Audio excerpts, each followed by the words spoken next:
Last week we gave a sermon, Pray for Peace in the World. This is kind of like part of it in a way. A vast sea change is coming. A vast sea change is coming. In German, the term is Zeitgeist. I like that word, Zeitgeist. It means kind of a change of the spirit of the age. A change of the spirit of the age. And I'm going to say this to be sure I won't be misquoted. We may be in for a sea change. We may be in for a zeitgeist change of the world. Maybe. We will see probably in the next few months, I think.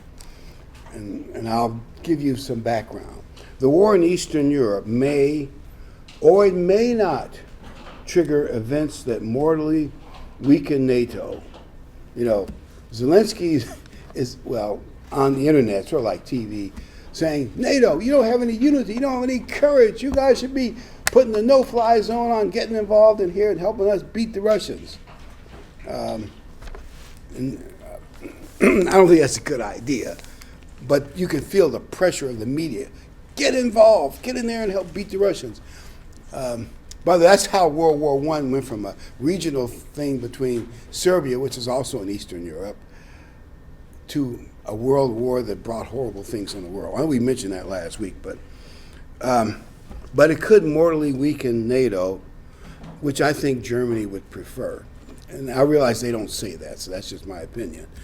They want the EU to be strengthened because Germany is the strongest nation in the EU. I mean, it's sort of a German-French, they're kind of the leaders, but really, when you get right down to it, who's got the strongest economy in Europe? By far, Germany. Who's the creditor of all those people? Germany. Who has potentially the greatest military between France and Germany? It's Germany. I mean, they don't have to say it. It's just known. And they're the creditor that bails everybody out and holds things together. They prefer that. And they wouldn't say it publicly because it wouldn't be smart. America's still strong. But they prefer for American and British leadership to decline. And it really has declined. A guy on the radio said something really bad about our current president. I won't quote his words because I guess that's not respectful. But he said something really negative about the leadership in Washington. And he says the world knows it. So American leadership is fading in the backdrop. Someone said, well, if this were Ronald Reagan or possibly Trump, he'd be publicly haranguing the Russians on a regular basis, like Reagan did during the Cold War, and tear down this wall. You know this thing. But really, our current president doesn't have those skills. He couldn't do it. He'd mess it. You understand. And I don't think they're even going to have him try. So, and Zelensky wants to get in the EU. And I looked at a map of Europe. The largest country land-wise, now not population, but land-wise in Europe, is Ukraine. Even without the Crimea, it's the largest and has a lot of valuable minerals and farmland. And the EU really needs it. They really do, in my opinion. And I think they're going to get it somewhere down the road, or at least a big chunk of it. I don't know Russia's fate. It's hard to know. It's even theoretically possible that the western half of Russia could even be part of a united Europe at some point in time. All those are possibilities, but probably not. Russia probably won't be in it. But I think Ukraine will at some point. They have a lot of resources. They're corrupt like the Russians are, but that's not the issue. But now, here's what one expert said. He said, led by our, and he used a very negative word, by our misguided people in D.C., just a couple more screw-ups by them, and the world financial order may be greatly stressed. Let me give you one possible stress, and I'm basing this on what these experts say. Obviously, they could be wrong. We're pulling, at least, if not every Russian bank, all the major Russian banks have been pulled out of SWIFT. So what that means is all of the bank assets, all these Western countries and other countries have Russian assets in their banks. It's frozen. They can't use it. They can't spend it. They can't pass it on. They can't let the Russians use it. It's frozen. So it's of no use to them from an asset balance sheet point of view. So what are they going to replace it with? The world's reserve currency is the dollar. They're going to start putting more dollars in the world banking system. And by the way, something that had never happened before, Switzerland is in on it. Switzerland has always maintained their neutrality. Even in World War I, with all that hubbub, Switzerland says, no, we're going to stay neutral. World War II, we're going to stay neutral. A Swiss bank account was always safe from whatever foreign's going on. But for the first time, Switzerland says, yeah, we're going to go along too. That is a big deal because I think United Europe will have Switzerland in it. I may be wrong, it's right in the middle. You look at a map. But they've resisted 2 world wars and the Cold War. They kept their neutrality. Switzerland is now freezing Russian accounts. You say, well, so what if they put more dollars in these banks? Well, because we spent, I think, about $6 trillion in the last 18 months in Washington, with a T, trillion with a T. If we have to put more dollars in banks, that'll make inflation worse, and it will weaken the stability of the dollar. This man said he could see a few more blunders by Washington, he could see the fall of the U.S. dollar. Now, I know you all say, oh, that'll never happen, because there's no substitute. But I'm just telling you what he said. In other words, these sanctions on Russia will also have a bite on us, too. We just don't see it yet. And I'm giving you opinions of experts. They could be wrong, so I'm admitting that. So our stupid spending is one reason the dollar could be in danger. The second one is China. I asked my key advisor, what do you think China is doing right now? By the way, China held Russia back from their invasion when the weather was probably more favorable for their tanks to move on frozen roads until after their Olympics. So they kind of owe Russia a little bit. They're probably behind the scenes quietly trying to help Russia financially. Probably China's going to set up an alternate SWIFT bank system of some sort, because China has long since wanted to replace the dollar with a basket of currencies led by the yen, whatever they call it. I'm probably mispronouncing it, but by a currency and some others, but that they would like. They've always long wanted to replace the dollar as the world's reserve currency. Also, I think China will do it for another reason.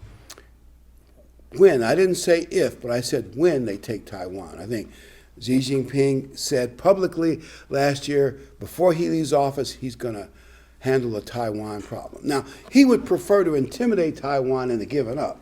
That's why he's been sending those jets flying over Taiwan, threatening them all the time.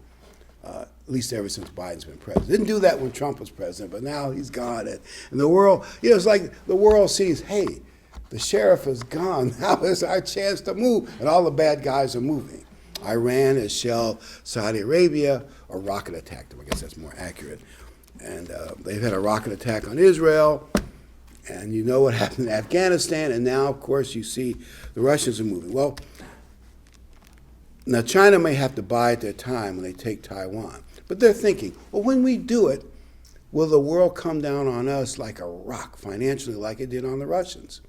Well, if they do, we got to have an alternate backup system. Now, if I were China watching what happened in Ukraine, I'm thinking the way a dictator would think, so I may be wrong.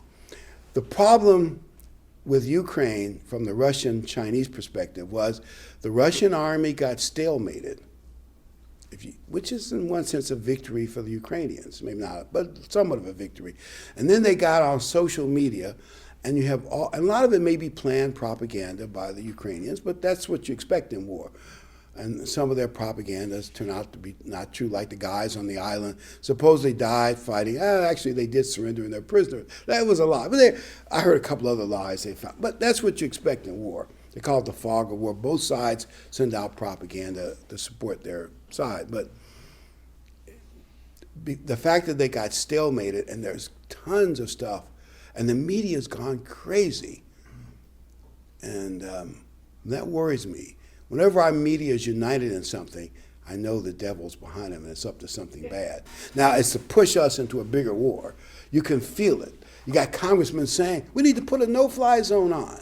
Well, when they put a no-fly zone on Libya, well, they have a Second World Air Force. That's easy. And maybe some other countries easy. But when you go up against Russia, they have pretty good surface-to-air missiles, and they're good. I'm not saying our Air Force isn't better, but they're good enough. They're going to bring down a lot of American pilots. And I can scenario all kind of bad things happening. I won't go into it now, but you know what I mean. The war will get bigger and bigger, and who knows, my grandson could get drafted. I mean, anything is possible. In World War I, they didn't think it would get out of hand either, and it did. Actually, if you look at the world wars, the bad thing about world wars, it was total war. That was the term they used, against total populations. In other words, it took a while, but there was no difference between civilian targets and military targets. And that's actually true. You get into, I think the first time London was bombed was by German blimps with poison gas. But it was population. They weren't just after military targets. Now, World War I wasn't as bad as World War II as far as attacking civilians. But I'm saying, you get the picture. No one thought it would get that bad, but it got that bad. You move from step to step. We'll go into all the details. But so this idea of jumping into this war, it'll just be an easy thing. We'll knock the Russians out and all will be well. I don't know about that for sure. So if I were China, if I did go to Taiwan, I would hit them with overwhelming force to win it in 3 or 4 or 5 days. Don't give the internet time to build up sympathy for Taiwan. It'd be a fait accompli and the world just have to live with it. That could be hard on Taiwan. But if you were China, wouldn't you think that? You wouldn't go with a limited force. The Russians didn't send their entire army in at first. So, and I'm sure they didn't expect the kind of resistance they're getting from. And Zelensky's a good leader. He said all the right things, like, I don't need a ride, I need ammunition. Me and my family are staying to fight. And of course, it's going to be a tough fight. Now, the world probably thinks we're going to financially crush Russia, and here's what will happen. They'll remove Putin one way or the other. The Russians will retreat in disgrace. Ukraine will win a great victory, and the world will live happily ever after. Now, that's one scenario. That's what the world thinks. I'll give you a World War II example. I know when you use examples, they're not completely equal. There are a lot of differences. But in the late 1930s, when Japan was at war with China and Mongolia and Russia in that part of the world, and they were doing all kind of atrocities in China. So I'm not saying I don't understand. One of FDR's advisors says, the Japanese buy a lot of American stuff. They sell us a lot of toys. Most toys are made by Japanese in America back then. They got a lot of money in American banks. Let's freeze their money in American banks, and the Japanese will have to withdraw from China and behave themselves. Is that what Japan did? No. They said, we're going to destroy the American fleet in the Pacific. And we got some lucky breaks from going to that. But the point is, you think if things go bad for Russia, Putin is going to just pull back and be a nice guy and apologize, right? I'm just telling you, that's not likely to happen. I mean, it could happen. I'm not saying it couldn't. But if I were a betting man, I wouldn't bet on it. You corner a rat. You ever seen what a rat does when he's cornered? So we might think, this is all going to work wonderfully, and everybody's going to live happily ever after. If it happens, that's wonderful. And don't get me wrong, I'd like to see it happen. But I don't think so. I think we're in for a monumental shift. We will have to see how it all works. But I think the world's in for a shift. Few more blunders by our geniuses in D.C., and this is a clueless government. Almost everything they do is stupid. And I said almost, I didn't say everything, but you name me a couple things they've done right in D.C. You got to really scratch your head and think, right? So a few more blunders, and everything they did, of course, even the statement, a little incursion by the Russians is okay. You see how that sends the wrong signal to a guy like Putin who thinks he's going to rebuild the Russian Empire to its greater glory. And he's been threatening NATO for years. Now they say he's crazy and he's going to go crazy and he'll be removed any day now. and all will be happy. And that may happen, but I wouldn't bet money on it. Just, I'm just saying. By the way, do you know who has the world's biggest nuclear arsenal? And they've been working on it for years while we haven't been working on ours? Russia. Do you know the Russians have an atomic torpedo? You can launch it from a submarine at a port city like New York or Boston, and it'll blow up the whole city. It travels like hundreds of miles an hour. I don't know, a super torpedo, but they got one. I assume once they launch that, it'd probably be impossible to stop it. Because you think, well, Russia's not that dangerous. Yes, they are. And they got atomic submarines with ICBMs, and they got twice as many missile launchers than we have. Now, I'm not saying, and they talk, well, we have missile defense. But I've seen the politicians, at least the way I hear it, they've been neglecting working on our missile defense. They've been purging our military. By the way, that was one thing that encouraged Putin. He saw our White House purging the U.S. military. That would make a bad guy think that our military is weaker, and it probably is weaker. Now, maybe in the long run, America could do great things. I'm not taking anything away from the greatness of America, but I bet we couldn't put 500,000 heavily mechanized, 250,000 heavily mechanized troops in Europe within 2 or 3 months. We don't have the troops. We couldn't do it. Even if they wanted to. I don't believe we have the combat troops that could do that, in my opinion.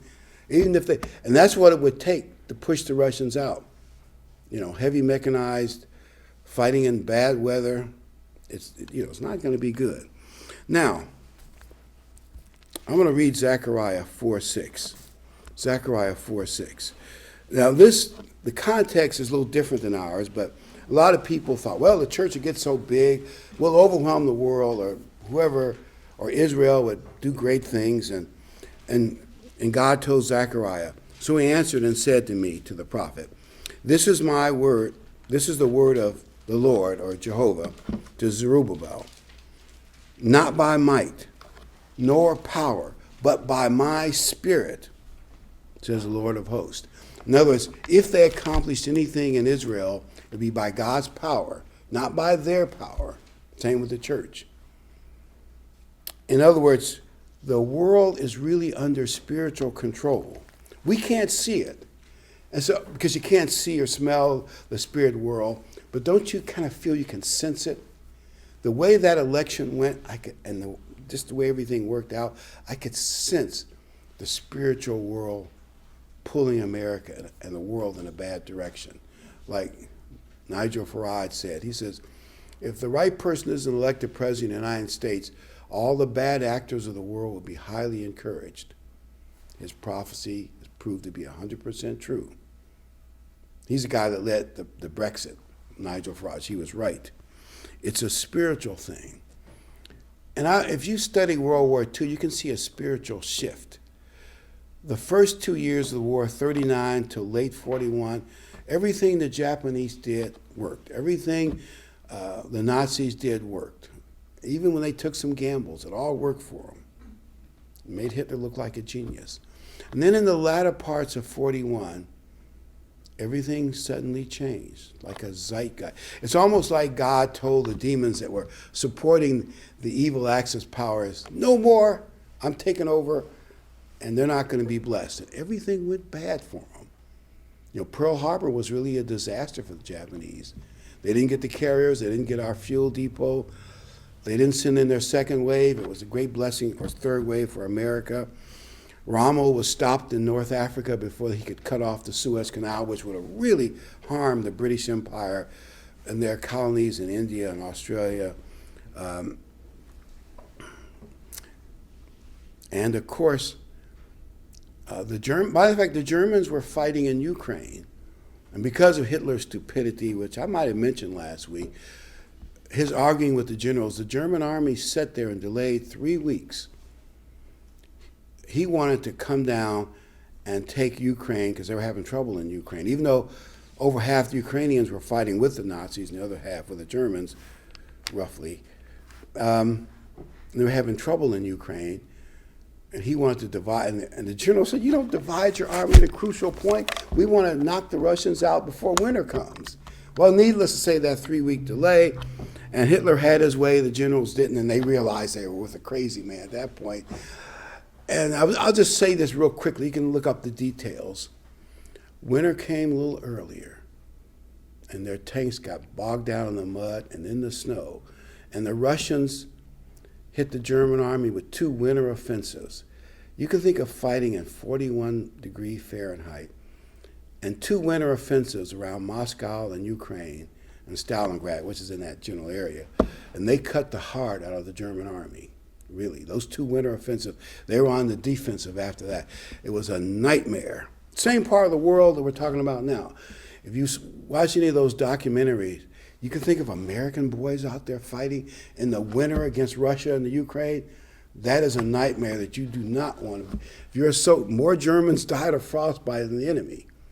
Hitler was stupid, but in many ways. But the point is, the world had a sea change. Everything the Allies did, Battle of Solomon Islands, even though the Japanese had a big carrier advantage, the Americans were able to get a tie, hold the Japanese off from Australia and New Zealand, which in the grand scheme of things, a tie at that point was an advantage to America. Sunk 2 Japanese carriers, they backed off the invasion of Australia. Well, more or less, they were on the defensive after that. Well, except for one big battle. But the point is, right now we're in a sea change. Which way is the spirit world going to be allowed to go? I don't know, but I have a feeling it may not be good for America. It may not be good for Christianity as we know it. It appears that the West is going into fascism. I'll give you my definition of fascism. You guys, well, they're both socialistic forms of government, but how are the fascists different than the communists? Now, the fascists were started by Mussolini, and the word fascist it's a thing from the Roman Empire of their legions, but apart from the military part of the name, what Mussolini put together was big, major corporations and government socialism worked together hand in hand. And Hitler took it up to a higher level. All the big German corporations, apparently cooperatively, worked with a socialistic government to control the people completely. Because, see, the problem with if the government only does it, businesses can find ways around sanctions and rules, if they want to. But have you noticed that one thing that this COVID did, it crushed a lot of small businesses and their mergers. Almost everything is controlled by big pharma, big tech, big this, big that. And those, less place for the devil to infiltrate, almost all those big corporations are going along with whatever the government wants to do. You want mandates? We'll do mandates for you. The governments, and that's true in Europe.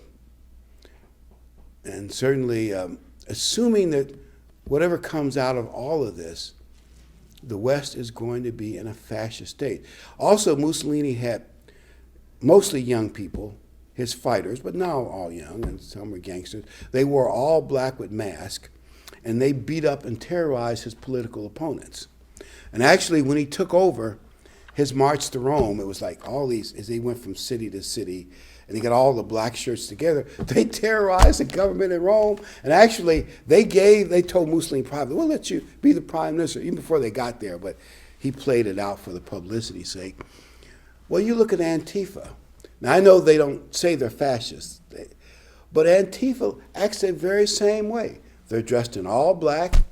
They terrorize political opponents. Now, mostly they're big on the West Coast. They burn federal buildings. I can't remember how many police and guards have been killed in Maine, but they've done a lot of stuff. Now, they were going to riot after the election if Trump had won, but since they got what they wanted, they haven't done much lately. But they're still in the back pocket of the people that I call modern-day fascist light. And they can call out that mob of usually they're often misguided, miseducated college students and crazy hippie types. But they're violent, they're determined. And a lot of our politicians are scared of the mob. You see, but those brave congressmen and boys, they're not scared of the mob and the media mob and the Twitter mob. I think they are. I think they are. If you look at and Hitler, of course, had his version of it. Actually, they didn't have enough black shirts in Germany because of some problems. They had a lot of cheap brown shirts, so he went to brown shirts. But the SA and the SS and his stormtroopers, they were wearing brown shirts, but the principle is the same. They harassed the politicians in Germany, and also they had a great financial depression, where Hitler's party went from about 6% of the German vote, and after a few steps, to the biggest political party in Germany. If we have another financial crisis, recession, depression, could the world turn to a dictator? Sure it could. See, we think, oh, American people are so smart and so brave. No bad influences come to America. I don't see that. Do you see that? We're so spiritual. Now, I have heard a few church people talk about we need a church revival in America, and that would be good. That's what we need. And I mean, there's some people that are pushing hard, but do you see any great spiritual revival in America yet? I don't see it. I don't see it. I'm going to read Daniel 10:13. The point I'm making is the spirit world controls this world. We just can't see it. Daniel 10:13. Now, Daniel was praying for Israel, to kind of like the repentant prayer, to open up that 70 years thing so Israel could go back to the home, come out of captivity and go back to the homeland. And a major angel comes to Daniel, and he tells him, verse 13, but the prince of the kingdom of Persia withstood me 21 days. Now, this is an angel, so the real prince of Persia, who's a human being, couldn't have defied an angel for 21 days. I always think of something like lightsabers. How do angels fight? All I know is the spirit world has some top-ranked angels. One called the prince of Persia withstood a major angel of God 21 days. Well, that's kind of scary, isn't it? He had to get help when you read the context from another archangel, Michael, who stood for the people of Israel. And behold, Michael, one of the chief princes, came to help me, for I've been left alone there with the kings of Persia. So how did the Persian Empire dominate the world? Because a great spirit power gave them that victory. Now I've come to make you understand what will happen to your people. Now he gave them prophecies for their going back to the Middle East, but for the latter days. Boy, when you read Daniel 11, it gives the exact history of the king of the north, king of the south, that fits the next 3 centuries. And then it suddenly jumps to the end time. And we don't know when that's going to happen. By the way, that's how we know there has to be a third temple, because the end time has a temple desecrated. Christ said that also himself in Matthew 24. So, when Trump and Netanyahu, that was way down on his list, but one of the things he wanted to do was build a third temple. I said, the devil doesn't want that. But the third temple will be built. Bible prophecy will not be denied. It will happen at some point. And the devil will, the final dictator will say, that is the holiest place in the world, and I need to be declared God in that temple. And that will be kind of the linchpin, the touch point for the countdown to the return of Christ. It's all in the book of Daniel. It's there. But when you go further into this scripture, I'm jumping to verse 19, same Daniel 10. And he said, "O man, greatly beloved." Isn't that a wonderful thing for an angel to tell a prophet of God, you're greatly beloved by God? And that's a great thing to say to Daniel. I know you're all saying, I wish God would say that about us, but we have to work at that. We got a lot of work to do. Admittedly, we have a lot of work to do, but still, I just love that. O man, greatly beloved, fear not, peace be to you, be strong, yes, be strong. So when he spoke to me, I was strengthened. He said, let my Lord speak, for you have strengthened me. Then he said, do you know why I've come to you? I now have to return. No, he's come to them to give him the message, which he faithfully wrote in the book of Daniel. I now have to return to fight with the prince of Persia. And when I've gone forth, indeed the prince of Greece will come. Now, Daniel is predicting that the Persian Empire will fall, and they're out there in a few years, and another empire of Greece will happen. Well, you realize, how did Daniel know that? There's no way Daniel would have known that in the 500 BCs, that in 2 centuries, or maybe a little less than 2 centuries, someone from Greece, Alexander the Great, would come and roll up the Persian Empire with unbelievable speed and efficiency. He knew that because the angel told him. In other words, the Persian Empire was dominant, and he's telling him the Greek Empire is coming. And then, of course, the Roman Empire is coming again. The EU will be the birthplace, one way or another, how we'll have to see, of the Holy Roman Empire, which is in Europe, it's been there, but it's going to come back again. Our challenge is to grow and be strong enough that we can be close enough to God to stand.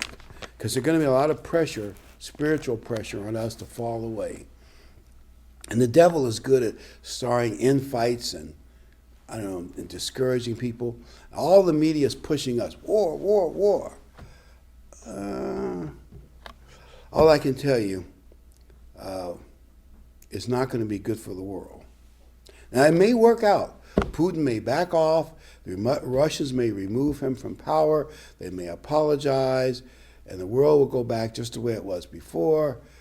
And America will take its leadership of NATO, and wonderful. I don't believe it, but it's possible. I think NATO's days are going to decline. We may not even see it for 2 or 3 years. By the way, that's one of Putin's goals, to show up NATO as weak. Now, maybe he hasn't achieved that goal yet, but it ain't over yet. We'll have to wait and see. And the world's influence is going to be strong on us to back away and go along with everything in the world. And you hear I talk to certain young people, and boy, they're really misguided, and they believe what they believe. Like Ronald Reagan said, they know a lot of stuff. It's just that it's not true. And they do. They do know a lot of stuff. The propaganda pressure to war is strong. Here's another possibility, a financial crisis. Because remember, all these bank assets that the Russians hold are frozen. Now, they're still getting more assets from oil, and I don't know how that will all work itself out. Apparently, the Germans, I guess they need the natural gas and oil. Do you know that Trump had blocked the Nord Stream pipeline, which is really strategically important because the other one goes through Ukraine. To the Russians, the Germans will probably have it running this fall, but right now they're still dependent on Russian fuel, and I guess in the middle of the winter they don't want to cut it off. I don't know how that will affect the financial situation, but I assume at some point they'll have to, don't you think? And you would think, seeing the price of oil is over $1.10 a barrel, and it will probably get higher as the war gets worse. I'm guessing that. And our government is still clamping down on American oil. You know, there are oil fields in Texas where they not only shut them down, they permanently damage them so they cannot be re-drilled or reopened up. They can't just say, okay, turn it back on. That's how radical the people in our D.C. are. You would think America said, well, if the world needs more oil, why don't we just start drilling more? I mean, it may take a while, but I imagine if they opened up every drill and took all the regulation off the oil, probably in 4, 5, or 6 weeks, we could significantly affect world oil and cut down Russian revenues. But they're wedded to their ideologues instead of being practical, wise people. And their ideology, they still believe in 10 years we'll die of global warming. Now, we may die of other bad things, and I'm not saying that God may not bless us with good weather, but believe me, they said that before. If I went all the times, was it 2015, New York's Manhattan was supposed to be underwater? Al Gore said that. And other bad things that never happened. Anyway, getting off the subject, but the West will go into fascism, and we could be in a financial crisis. Also, will our government in D.C. cut back spending? Do you see any signs of that? And you know the devil has a big influence. It reminds me of a story. And I know this is not the original story, but I'll tell it anyway.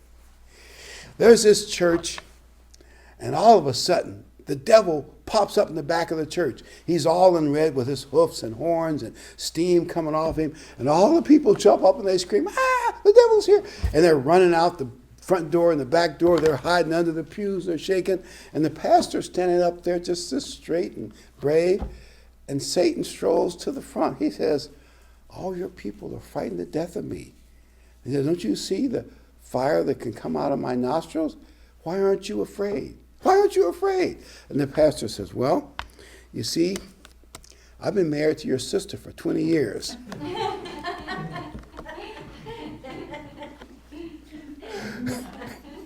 I can stand anything."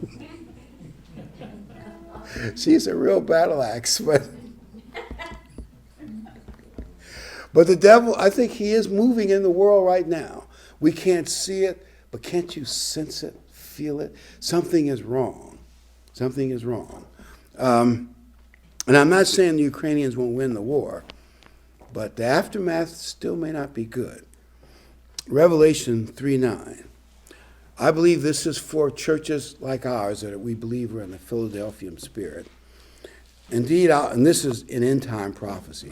Indeed, I'll make those of the synagogue of Satan who say they're Jews and are not, but lie. Indeed, I'll make them to come and worship before your feet and know that I've loved you. In other words, there are a lot of false believers in God, and they'll someday realize they're false believers. Verse 10, and here's why God loves us, and hopefully we'll stay with God. And that's as Lincoln said, the problem is not is God on our side, are we on God's side? One of Lincoln's great speeches. So the question is, we got to be on God's side. Because you've kept my command to persevere. Do not give up. Do not get discouraged. Persevere. I will also keep you from the hour of trial which comes upon the whole world to test those who dwell on the earth. And when you read the whole context, he says, because they accept Jesus Christ and keep God's commands, we have to do that. Behold, and the whole world is going to be tried. Bad things are coming. I don't know when. They could be 10 or 15 years away, or they could be 3 or 4 or 5 years away. So I'm not setting dates. And things can speed up and slow down. You remember how fast the Soviet Union collapsed? It was a great empire for most of the 20th century. In about 7 weeks from the Berlin Wall to the collapse of communism in Russia, which Putin said was a horrible thing when the Soviet Union fell apart. And he's, of course, repairing it. I mean, that's what he thinks, at least. It was 7 weeks. 7 weeks. Things could speed up, but we don't know. But here's what he says, verse 11. Behold, I come quickly. Now, God's version of quickly and ours are maybe two different ones, but we shall see. The events may speed up at some point. Hold fast, like hold tight.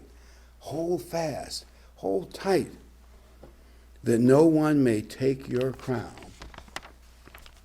Stay close to God. Ask for spiritual help in prayer. Pray for others, because that's good for us. Pray for the church. It's good for us. Pray for the world. That's good for us. Pray for your relatives. And maybe even ask some of your relatives, what would you like me to pray about?